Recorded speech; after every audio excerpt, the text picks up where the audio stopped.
Soy Fernando Díaz Villanueva. Hoy es 16 de julio de 2018 y esto es La Contracrónica.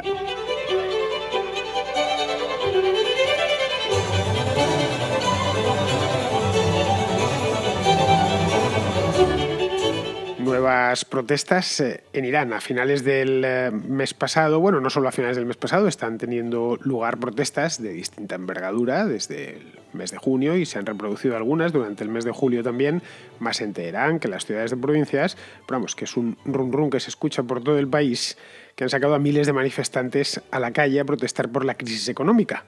Una crisis económica que se arrastra ya desde hace muchos años y que se traduce en un desempleo galopante. Está ya por encima del 10%, que estaba en el 12% el mes pasado, que es una tasa de paro muy alta para los iraníes, y una inflación disparada que está consiguiendo que a buena parte de los iraníes les cueste mucho llegar a fin de mes.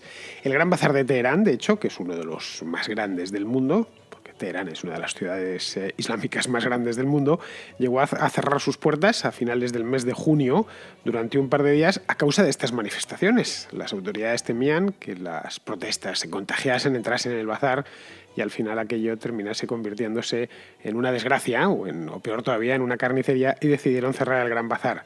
Lo que anima estas protestas, como ya os digo, es una cuestión económica, pero el mar de fondo del descontento iraní va mucho más allá. Creo que a estas alturas ya a nadie se le oculta. El Irán de los ayatolás atraviesa una aguda crisis de legitimidad, la atraviesa desde hace bastante tiempo. Podemos incluso remontarnos una década atrás, cuando salió elegido Mahmoud Ahmadinejad, entre quejas de que había habido tongo y pucherazo, y desde entonces no ha conseguido levantar el vuelo entre ciertas capas de la población. Bien, esto es lo que Hassan Rouhani, que es el presidente de Irán, y todo su gobierno no quieren ver, pero que conocen a la perfección, porque a fin de cuentas viven allí, están allí y gobiernan sobre ese país. Pero lo curioso es que tampoco lo quieren ver en Occidente, donde se considera que la lucha de los iraníes por la democracia es una causa que no merece la pena ser defendida. Es una causa, digamos, poco progresista. Vamos a verlo.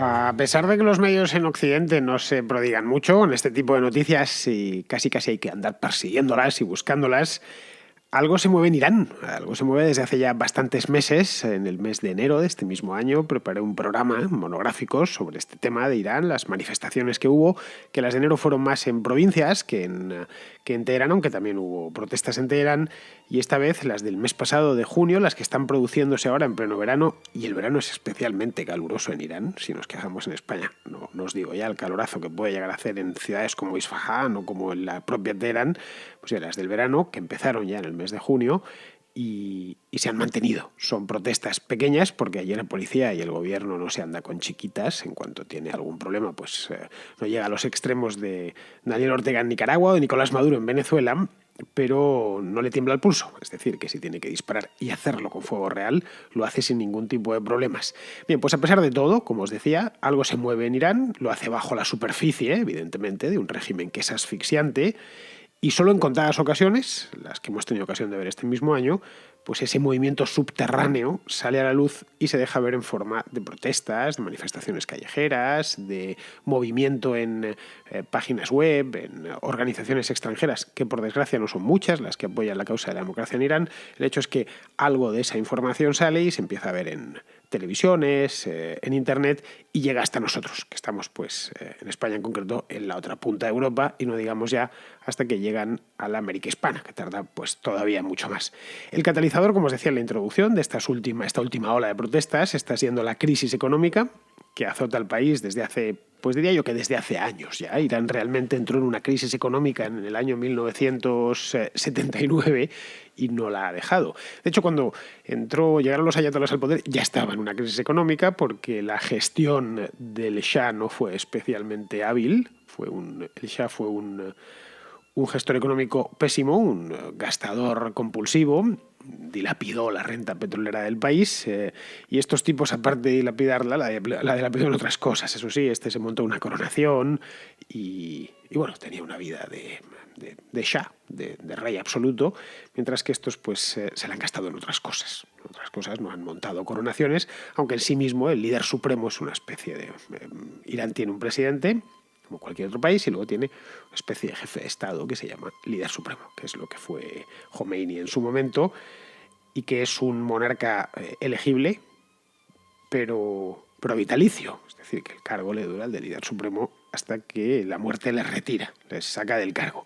Bien, volviendo sobre el tema, la crisis esta vez, o las protestas de esa vez, es sobre la crisis económica que azota al país desde hace años. La inflación, como os decía antes, se sitúa pues por encima del 10% desde hace ya mucho tiempo, en algunos rubros, como puede ser el de alimentos, frutas y verduras concretamente, estuve mirando el otro día, era superior al 50%, os podéis imaginar, eso es una auténtica tragedia para cualquier familia, especialmente para familias populares que viven de ese tipo de comida, que su principal gasto es la alimentación y que se encuentran como se incrementan un 50% de promedio cada año. Eso hace que muchas cestas de la compra pues vayan encogiéndose hasta convertirse en que hay más cesta que compra. Un poco lo que, sin llegar a los extremos de lo de Venezuela, donde directamente es que no hay de nada, pero la inflación es de los mayores flagelos que puede soportar un país. Cualquiera que la haya vivido lo sabe. Yo la verdad es que nunca la he vivido y me la tengo que imaginar.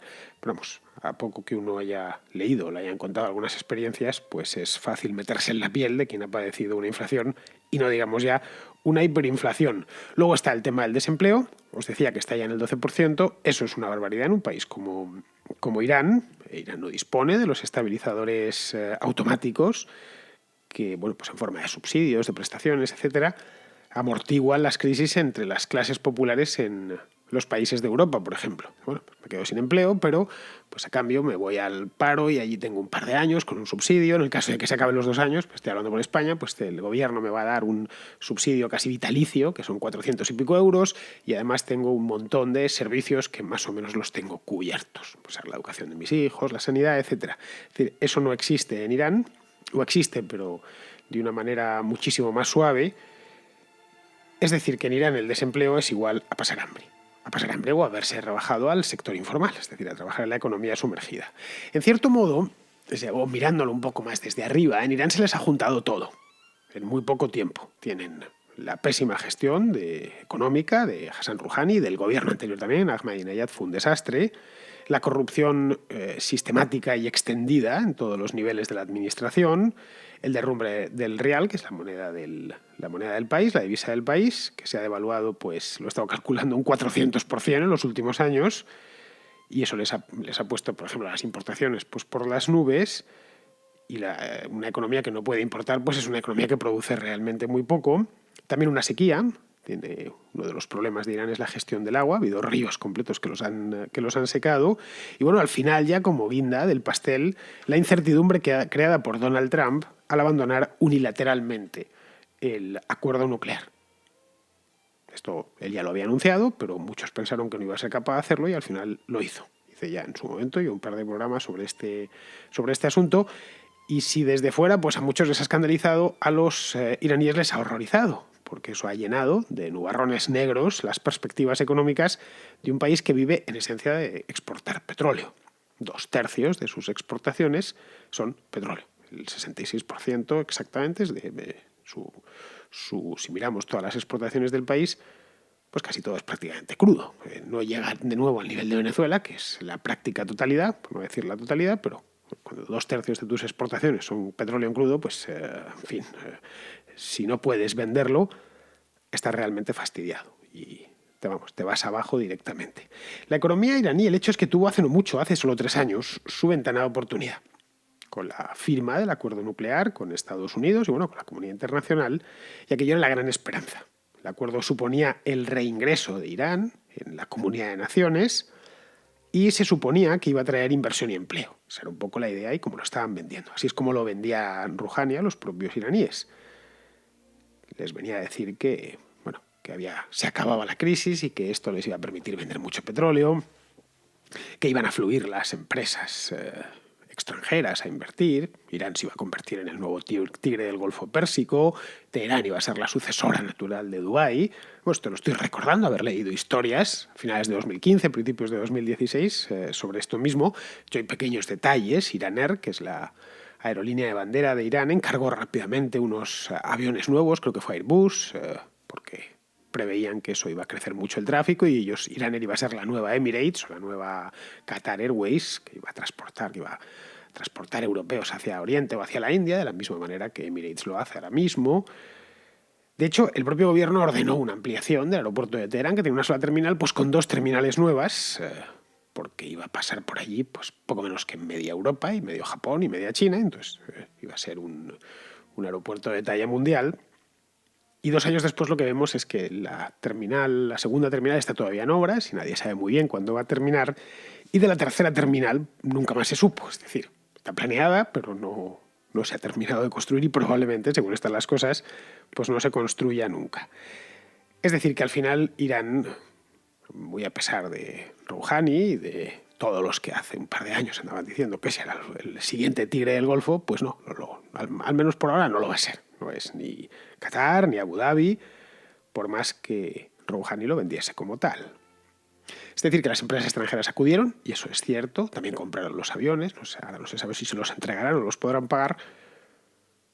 Las empresas internacionales, multinacionales y demás afluyeron al país, fueron al país, pero salieron corriendo tan pronto como vieron que la burocracia iraní pues es arquetipo de burocracia impenetrable, arbitraria y además aquejada de una corrupción crónica. Eso cualquier inversor lo sabe. Es o voy a ganar mucho dinero, entonces me arriesgo a esto, me arriesgo a tener que sobornar a unos y a otros, a que me cambien los marcos jurídicos, a pelearme y a tener que contratar 10.000 abogados, o si lo que voy a ganar es una cosa normalita, pues tampoco me compensa. Es decir, que las empresas extranjeras vieron que hicieron un análisis coste-beneficio básico y no les interesó demasiado. El milagro, en definitiva, que no se produjo, a pesar de que hace 2 años todo el mundo lo estaba cantando. Al menos no se produjo en los bolsillos de los iraníes, porque una cosa que sí sucedió es que Irán de pronto empezó a vender petróleo y empezó a vender mucho petróleo. Pasó de trabajar con unas sanciones muy duras a de pronto, en el año 2016, poder empezar a vender petróleo a todo el mundo. Empezaron a entrar divisas en cantidades industriales.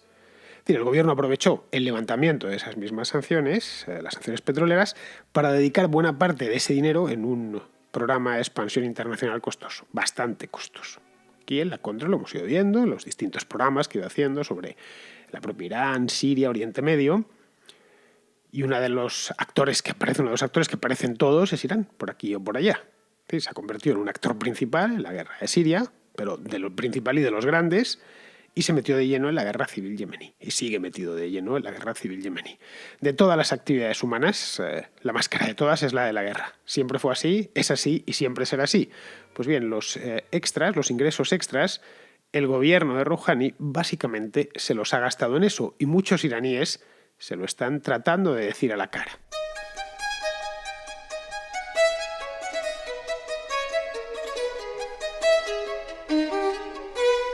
La pregunta que podríamos hacernos es ¿por qué lo hicieron o por qué lo están haciendo todavía?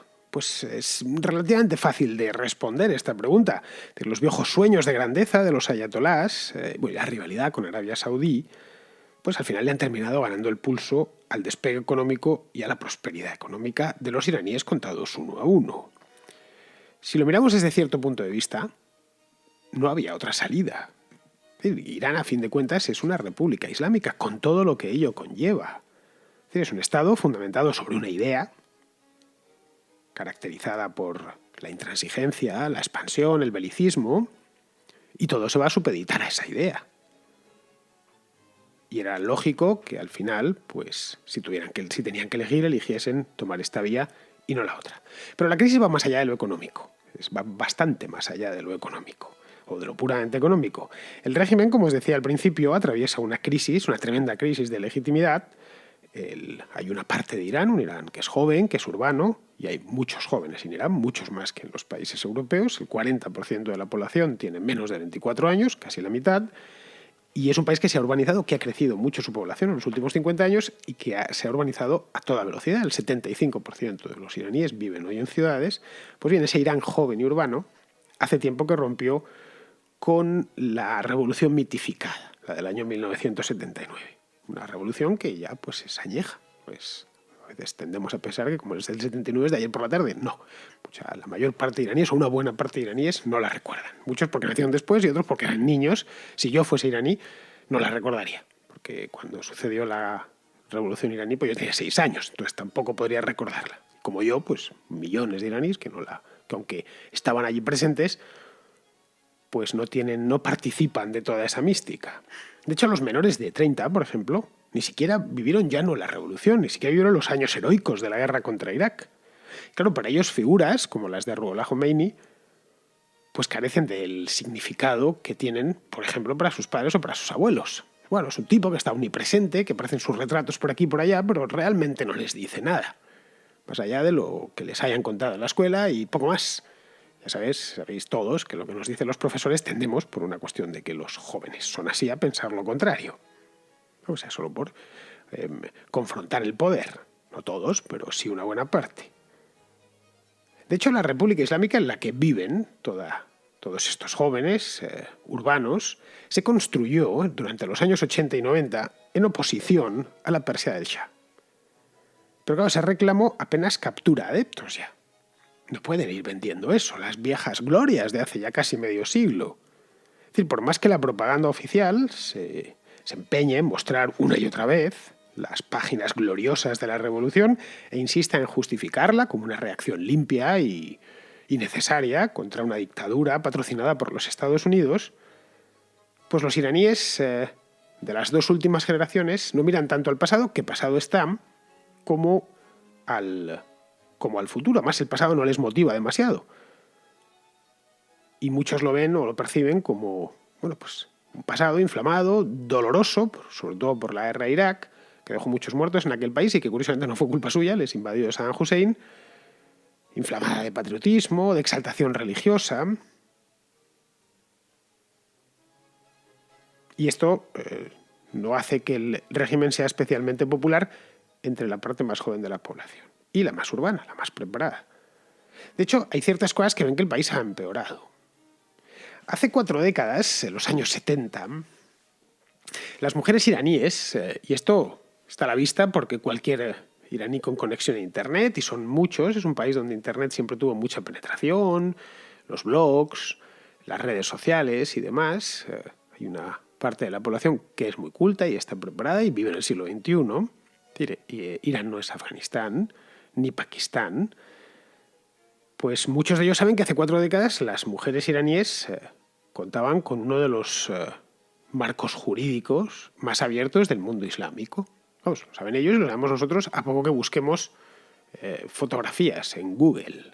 Ponéis Irán años 70 y veréis las imágenes. En cualquier idioma.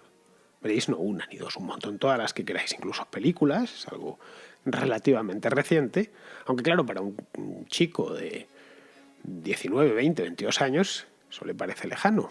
Pero ahí tiene las fotografías, ahí tiene los vídeos para verlo. Pues bien, de eso han pasado a lo que tienen hoy, es decir, desde el año 79 ha imperado allí la doctrina del chador obligatorio, un apartheid infame de género. Irán es un país en el que no se puede bailar en público. Así que cuesta entenderlo, pero no se puede bailar en público. Es decir, no podemos salir, no digo ya a la calle, por supuestísimo, tampoco en una fiesta en la que una boda o un guateque, qué sé yo. No se puede, está prohibido. Tampoco se puede, por ejemplo, las parejas se pueden besar en la calle delante de los demás. Hay algunas prohibiciones que son realmente dignas de ser comentadas, por lo menos. Las mujeres desde el 79 no pueden ni siquiera entrar en los estadios de fútbol. Esta es una prohibición que el gobierno levantó el día 21 de junio, creo que fue, el día del partido entre Irán y España, el Mundial de Rusia. Vamos, la levantó no oficialmente, simplemente ese día en el estadio Azadi de Teherán dejaron pasar a las mujeres, salieron las fotografías. A mí que el fútbol no me interesa mucho, eso sí me llamó la atención. Se veían iraníes, mujeres iraníes, evidentemente con su pañuelo y tal, pero con banderas iraníes celebrando junto a los hombres. Se lo pusieron en unas grandes pantallas, las aficionadas, dentro de unas macropantallas de estas que ponen en los estadios, para que siguiesen el partido. La policía les dejó entrar. Pero claro, solo por ese día. Porque duró el levantamiento de la prohibición 90 minutos exactos. los del partido. Lo que no sé es cómo quedaron, no me acuerdo. Bueno, creo que no lo he sabido nunca, pero vamos, creo que ganó España, pero no estoy muy seguro, empató. Pero es lo de menos. La prohibición sigue intacta. Muchos arguyen que vale, que eso es cierto, que todo lo que digo es correcto, pero que a fin de cuentas en otros países de la región, vecinos suyos, pues en Arabia Saudita, por ejemplo, o Pakistán o Afganistán, la situación de la mujer es bastante peor. Eso es cierto, bastante peor. En Arabia Saudita es mucho peor. Pero claro, las iraníes no se comparan con las afganas, ni con las saudíes. Se comparan con sus madres y abuelas de antes del 79 y sobre todo se comparan con las europeas, a las que pueden ver a través de Instagram. Internet les ha abierto, o nos ha abierto a todo su mundo y a ellos también, claro. En tiempo real, pueden ver televisión extranjera, pueden ver YouTube y estas cosas, a pesar de que el gobierno hace todo lo posible para que no se hagan estas cosas, pero la aparición primero de Internet y después de los teléfonos inteligentes ha permitido que cualquiera tenga un terminal que le pone en contacto con todo el mundo a la velocidad de la luz. Pero curiosamente este lamento de las mujeres iraníes, no llega hasta las feministas occidentales, por ejemplo. En Europa y en Norteamérica se considera que apoyar los derechos de la mujer musulmana es de derechas. Y se asume así. Y rara vez veréis que las feministas occidentales, o las que se hacen llamar a sí mismas feministas, se meten en estos fregados. O tratan de defenderlo, o se manifiestan.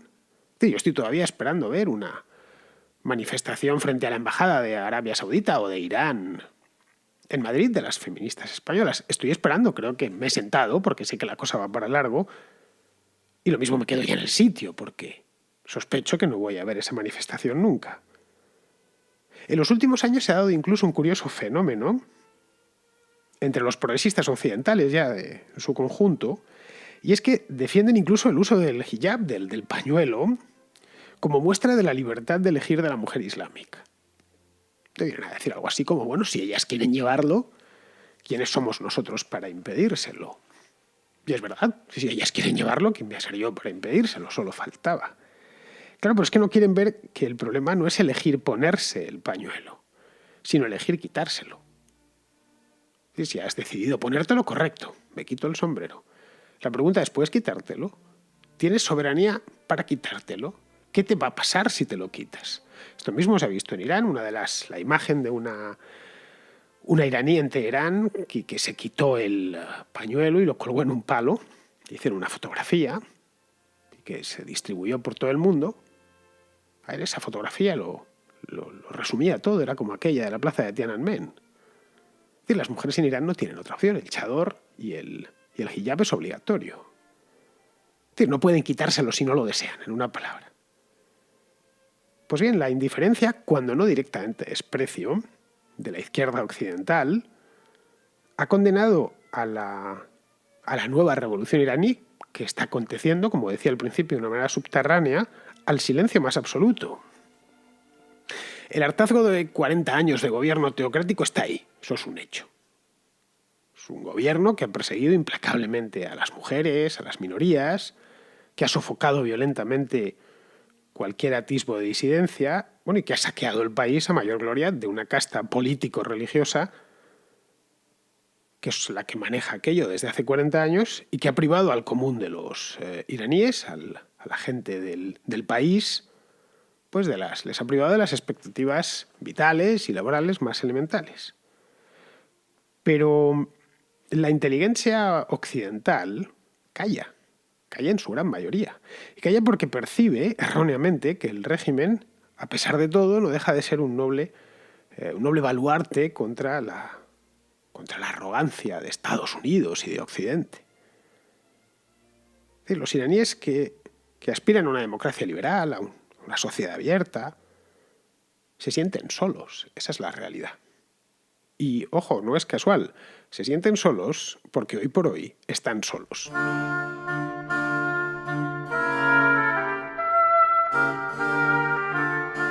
Un oyente de Alicante que se llama Vicente me deja un comentario muy ilustrativo, por cierto, sobre el Festival de Cine de Elche, el Festival de Cine Independiente de Elche se llama, que se está celebrando en estos momentos, en estos días, y que ha venido este año acompañado de polémica. Mira, aprovecho la contracrónica reciente sobre la situación de Gaza para comentarte un caso que estamos viviendo aquí en la provincia de Alicante, que yo creo, me da la sensación de que se va a convertir en paradigmático, que es sobre el Festival Internacional de Cine Independiente de Elche. Aparentemente no tiene nada que ver con lo que estamos hablando, ¿no? Pero este festival, que es muy prestigioso, es el más antiguo de la Comunidad Valenciana y de los más antiguos de España, este festival pues tiene una de sus secciones, tiene la figura y premian a lo que ellos llaman el país invitado, que es ni más ni menos que ponen el foco en la filmografía, en este caso de cortometrajes, de un país, intentando buscar los mejores de un país concreto. En este caso, este año habían pensado que fuera Israel. Mejor dicho, los cortometrajistas de Israel. En ningún momento, por lo que sabemos del cine, no se trata de invitar al primer ministro o al presidente del gobierno de esa nación a darse un paseíto. Sencillamente, pues se les invita a los autores a que participen. Las más de las veces, me imagino que lo que se hace es contactar con embajadas para que a través de los agregados culturales, ministerios de cultura, pues se llegue a esos sectores, ¿no? Productores, festivales de cine, etcétera, ¿no? De cada país. El año pasado creo que fue Rusia, el que invitaron y no pasó absolutamente nada. Pues coincidió que hicieron el anuncio, la mala suerte, que hicieron el anuncio en el momento de los sucesos de Gaza, de todo lo que ha pasado en Gaza.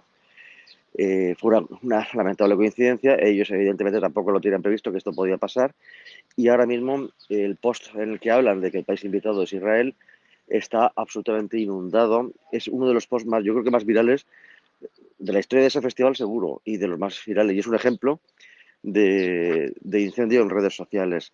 Evidentemente es un fracaso para la cultura, según mi opinión. Es un momento para reflexionar sobre el uso de las redes sociales, porque ese festival está ahora mismo bajo una campaña de acoso y derribo de una parte de la ciudadanía, pues que no quiere que el país invitado sea Israel, y se repiten estos mantras de Israel asesino, y por supuesto ya para fomentar esa campaña de acoso y derribo también resulta que ese festival son asesinos. En fin, te lo dejo para tu atención, para que le eches un vistazo y lo comentemos. Sé que me he extendido un poco, pero es que la verdad es que la situación es un poco intensa ya ahora. Gracias. Pues el festival empezó el viernes pasado, el día 13 de julio, y les montaron un escrache, como era de prever. No mucho, no muy numeroso, eran solo unas 100 personas, exactamente de un colectivo antifascista local, de un grupo llamado, esto es textual, Boicot, Desinversión y Sanción a Israel del País Valencià, y bueno, y de los podemitas del lugar, eso sí, a título personal. Pero aún así, hace unas semanas el Ayuntamiento de Elche, los de Podemos del Ayuntamiento de Elche, pidieron al alcalde, que es del PSOE, que retirase el apoyo municipal a este festival. En fin, Vicente, nada nuevo, no nos vamos a sorprender. Yo entiendo la verdad que no les guste un gobierno. Libres son de que no les guste un gobierno. A mí puede ser, seguramente, que tampoco me guste el gobierno de Israel, porque a mí los gobiernos, por regla general, no me gustan. Pero claro, una cosa es que no te guste un gobierno y otra muy distinta es que no te guste un cineasta, es decir, un ciudadano particular. Son dos cosas que no operan en planos diferentes. Y esto lo que viene a demostrarnos es el odio absoluto, visceral, incondicional que tienen hacia Israel. Es decir, no se les ha visto delante de la Apple Store, de la Puerta del Sol, protestando contra Trump, a pesar de que, claro, no dejan de ser una tienda de una multinacional estadounidense. Y es que no tiene nada que ver, bueno, pues lo del cine tampoco tiene nada que ver. O qué sé yo, en el estreno de una película estadounidense que se hacen continuamente, allí protestando contra Donald Trump, ¿no?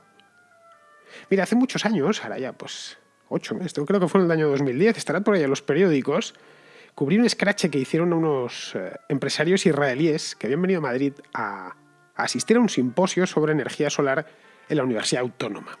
Lo había visto unos días antes en estos sitios de extrema izquierda, yo cubría en aquel entonces todas estas cosas y me presenté allí con la cámara de fotos. Hice un reportaje fotográfico y la verdad es que fue una cosa de verdad, devastadora. Eran unos pobres hombres, unos simples hombres de negocios del sector solar, y no sabían dónde meterse. O sea, hombres de negocio anónimos, ¿eh? Es decir, un señor cualquiera que, bueno, pues que trabaja en ese sector, en una empresa de energía solar, y había venido a Madrid como podía haber ido a Frankfurt o como podía haber ido a Nueva York, es decir, a un simposio sobre ese tema. Pues tuvieron que salir de allí escoltados por la Policía Nacional con unas furgonas de esas azules. Vamos, que no eran Netanyahu, ni Tzipi Livni, ni ningún político, eran simples ciudadanos anónimos que habían acudido a un simposio. A mí eso me dejó que no me lo terminaba de creer. Ni que decir, tienen que no eran muchos, eran aproximadamente unos 50, los sospechosos habituales de los comités pro-Palestina, pero jodieron el simposio, ¿eh? Es decir, la cosa salió en algunos periódicos y creo que tuvieron que interrumpir las sesiones por estos 50 tíos. Y así fue, vamos, yo hice un buen reportaje, recuerdo, porque le dediqué toda la mañana a eso y luego pues, es que quedó colgado en el periódico y creo que fue en el año 2010. Ahí estará en el archivo. Bien, tengo otra llamada, esta me viene de Chile, es de Álvaro, que tiene una pregunta sobre la UNASUR. Y me gustaría que hable algo en tu programa sobre el quiebre de UNASUR, del por qué Brasil, Perú, Paraguay, Chile y Colombia han decidido anular su participación en dicha unión que había hasta hace unos pocos años. Bueno, espero que hables sobre el tema y saludos hasta España. Pues mira, Álvaro, tengo pensado hacer un programa monográfico sobre esto de UNASUR, que se está deshaciendo como un azucarillo, pero vamos, así a grandes rasgos, UNASUR en la realidad es que no tiene mucha razón de ser, porque se solapan sobre esa organización otras organizaciones que ya existen, como puede ser la Organización de Estados Americanos, el Mercosur, y que tiene una función, qué sé yo, la Comunidad Andina, la Alianza del Pacífico, sobre el mismo área geográfica. Pues bien, no tiene razón de ser porque es un invento salido de la nada y con una agenda política muy clara. Fue un invento. Esto como la CELAC, por ejemplo, fue una cosa creada por Chávez, Kirchner, Lula, en su momento máximo, cuando se encontraban en la cima de su poder, allá a mediados de la década pasada. Querían contrarrestar la influencia de la Organización de Estados Americanos, que siempre han venido diciendo que eso está manejado por Washington, y bien, y se sacaron esto de la manga. Mira, dos detalles, creo que te ayudan a entender bastante bien la UNASUR.